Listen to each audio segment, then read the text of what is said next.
मंगलम भगवान अर्हन् मंगलम भगवान जिना मंगलम पथमाचार्यो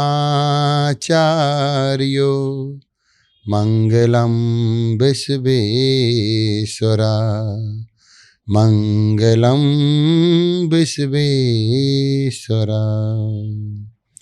देवादिदेव आदिनाथ भगवान की परम पूज्य आचार्य चक्रवर्ती आचार्य श्री शांति सागर जी महाराज जी की, परम पूज्य आचार्य श्री विद्यासागर जी महाराज जी की, परम पूज्य आचार्य श्री बसुनंदी जी महाराज जी की, अहिंसामयी जैन धर्म की एक विद्या जिसका नाम ज्योतिष, एक विद्या जिसका नाम अंक रेखा, एक और विद्या होती है जिसका नाम है वास्तु विज्ञान।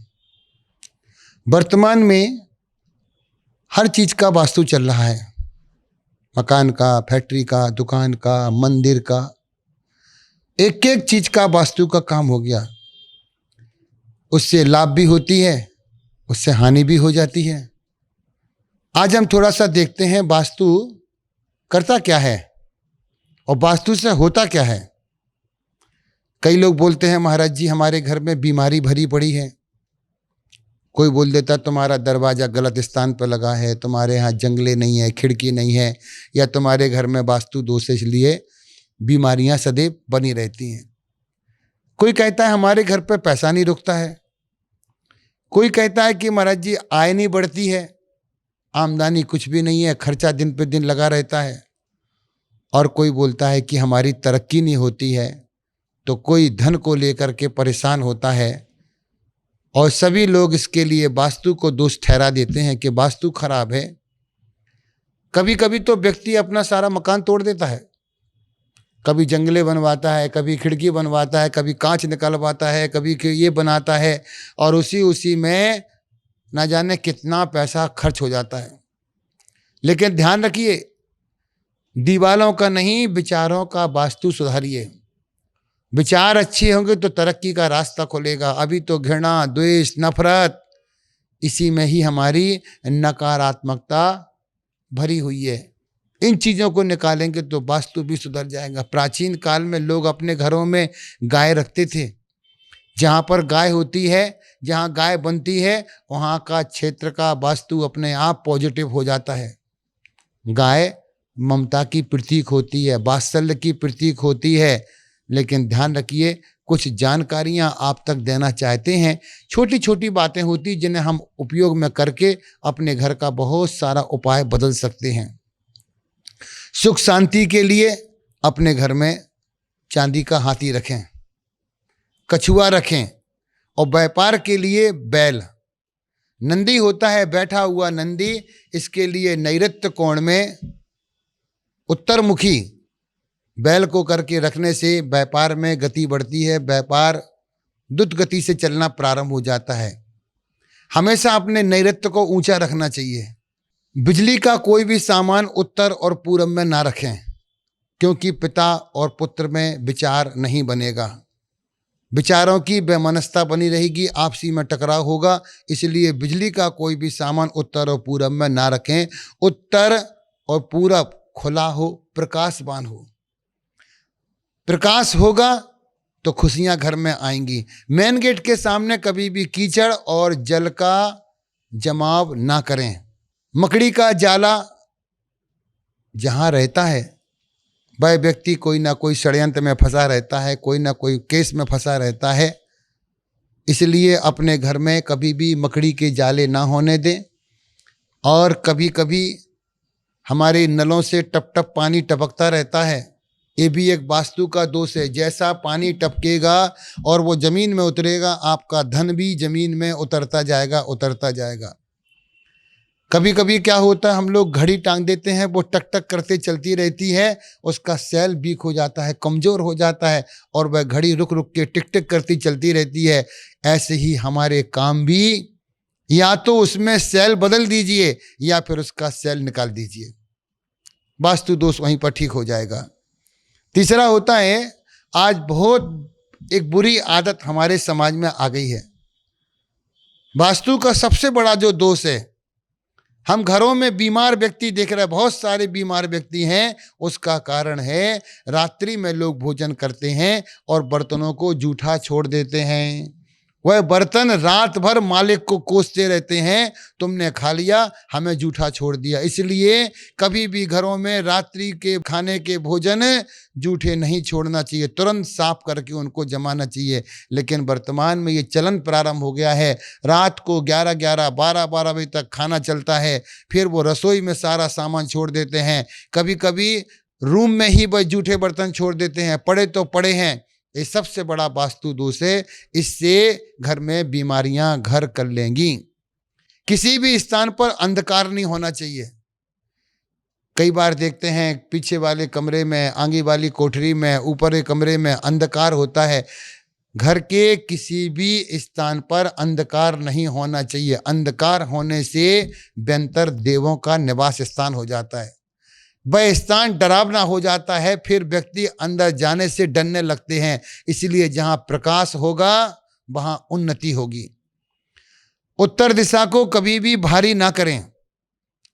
उत्तर दिशा जितनी हल्की रहेगी, व्यापारियों को देखते हैं माल भरा पड़ा है, दुकानों में माल नहीं निकलता है, उनको चाहिए दक्षिण दिशा में, दक्षिण दिशा को भारी कर दें, अपना पूरा माल दक्षिण में रख दें, उनका निकलना माल शुरू हो जाएगा। उत्तर को हल्का रखिए, पानी का छिड़काव कीजिए, गमले आदि रखिए, जिससे पैसे की आय बनी रहेगी, पैसा आता रहेगा और धन को लेकर के कभी भी हानि नहीं होगी। ये छोटे छोटे विचार, ये छोटी छोटी बातें वास्तु की, इनको यदि आपने समझ लिया, पूजा गृह 5 स्थानों पर नहीं होना चाहिए।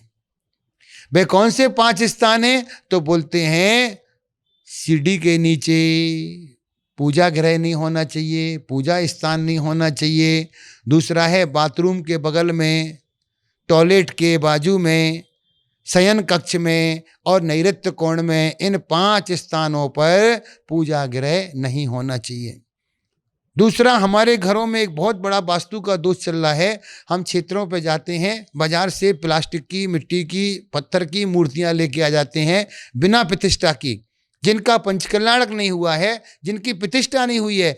ऐसी मूर्ति घर में रखने से फिर आप उनकी पूजा करते हैं, उनको आरती करते हैं, उनको नमस्कार करते हैं। ये सबसे बड़ा दोष है।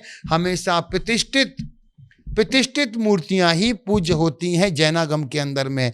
जैन दर्शन के अंदर में जिन पंचकल्याणक, जिन मूर्तियों का प्रतिष्ठा नहीं होता है, जिनका पंचकल्याणक नहीं होता है, ऐसी मूर्तियां पूजने के योग्य नहीं होती हैं।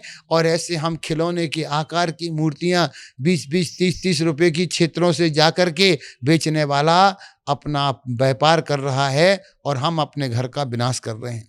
इसलिए बिना प्रतिष्ठा की मूर्तियां अपने घर में ना रखें और सफेद रंग के बल्ब का प्रयोग किया जाए। देवालय के अंदर में, गृह चैत्यालय के अंदर में हमेशा सफेद बल्ब ही लगाना चाहिए। और कई लोग फोटो लगा लेते हैं। महाराज जी, हम कौन सी दिशा में फोटो लगाएं और कौन सी फोटो ना लगाएं, कौन कौन सी फोटो नहीं लगाना चाहिए अपने घर के अंदर में? तो बोलते हैं जंगल, जिसमें जंगल बना हुआ हो ऐसे फोटो अपने घरों में नहीं लगाना। जानवरों के फोटो अपने घरों में नहीं लगाना। लाल रंग की तस्वीरें अपने घर में नहीं लगाना। लड़ाई वाले चित्र, महाभारत जैसे चित्रों को अपने घर में नहीं लगाना। इससे तनाव और अशांति का माहौल बनेगा। तनाव और अशांति बनेगी, नकारात्मक ऊर्जा आएगी। इसलिए ऐसे चित्रों को घर में लगा करके अपने घर को अशांतिपूर्ण ना बनाएं। बोलते हैं सोने का स्थान, कई लोग बोलते हैं रात को नींद नहीं आती है, बेचैनी होती है, दवाइयाँ खाने के बाद भी लोगों को नींद नहीं आती है। तो इसलिए अपने सिर को पश्चिम और दक्षिण में ही रखना चाहिए।